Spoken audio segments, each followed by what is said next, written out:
Alright, welcome everybody. I wanted to do a quick discount buys on the Hypers today.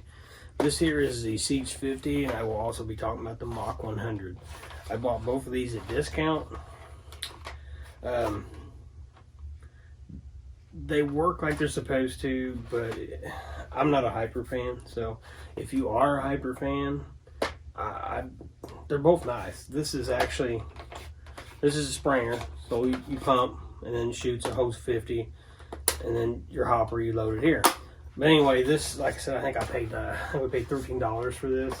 So if you're a huge Hyper fan and you do a lot of outdoor combat type stuff, whatever it might be you do, great. Outside, fantastic. Inside, terrible. We don't really do a lot of stuff outside, most of ours is inside, so therefore that's why I'm basing it on you got rails, you've got places to actually, because the Hyper balls, actually the containers they have rails that will actually attach, so you can actually carry extra with you. So with that being said, I mean, if you are a fan of these, this one's not, man. They're super accurate. They work like they're supposed to.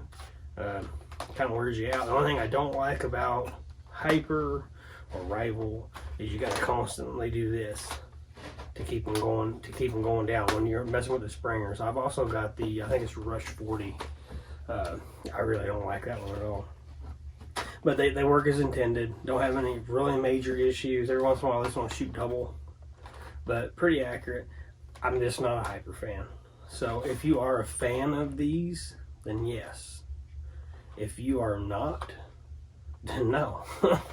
If you don't have Hyper and you're just not sure, my opinion is don't even mess with them, because I just really don't like them. Like I said, depending on what you do. Most of our stuff we do inside or in close quarters, and I really don't want to get shot with this at close quarters. And if you do, you got to have glasses on, which generally you probably should anyway.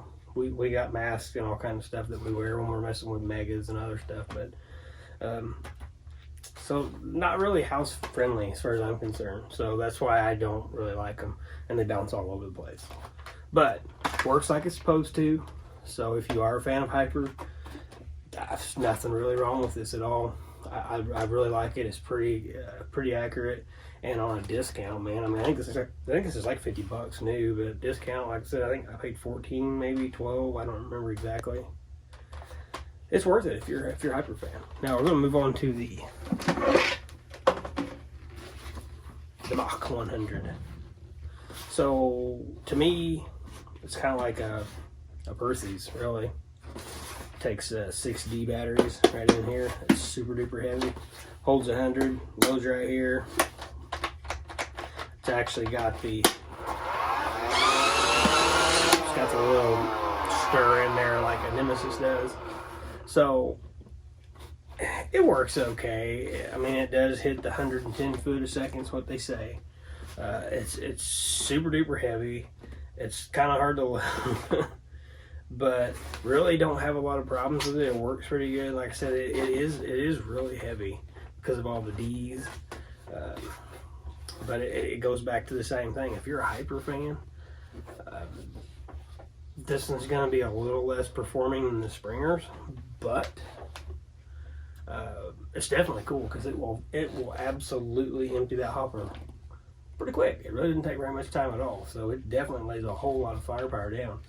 And like I said, depending on what the rules are of what you're doing, outside warfare, this baby might really come in handy for you. Now, super heavy. It does have sling. You got all kind of sling swivel attachment potentials. You got rail on the bottom. You got a little one right here. And of course, they all have safeties. But pretty accurate too, so no complaints with any of that. Performance wise, they work like they're intended. I'm just wanting to do the discount review. I think I paid $25 for this. I have no idea what these cost new. I've never seen one new in the store ever, but I think I got it for $25 on discount. I'm willing to say it's probably quite a bit more than that, 60 or 70 bucks maybe new before it went on discount. If you're a huge fan of Hyper and you want the performance, you might not like this one as much, but it is a full auto, so there's something. I was kind of really excited about this when we got it, and then I just kind of like figured out that Hyper just doesn't fit into where we're at, and I just really don't like it. Other than that, I mean, I hope this helps this little review, because I'm hoping it helps you if you're not sure about Hyper. The first one I got was the Rush 40, and I was super happy about it, and I was like, oh man, this is awesome. We're going into Hyper. And then it wasn't very long after that, I was kind of like, yeah, I don't really like these that much. Shooting targets, they're kind of accurate, but when you miss, they're gone. But like I explained, we generally do most of our nerf in the house, so, or in our basement, or we have our range basically set up. So with that being said, that's why I do not like these. Now, that's the only reason I'm not recommending them. Performance-wise, I have no complaints. They perform like they're supposed to. If you are a fan of them, I'd buy this one or the Siege. This is a Mach 100. That's the Siege 50. There is another one. I believe it's full automatic, and it might be like a 50 round. I don't have it.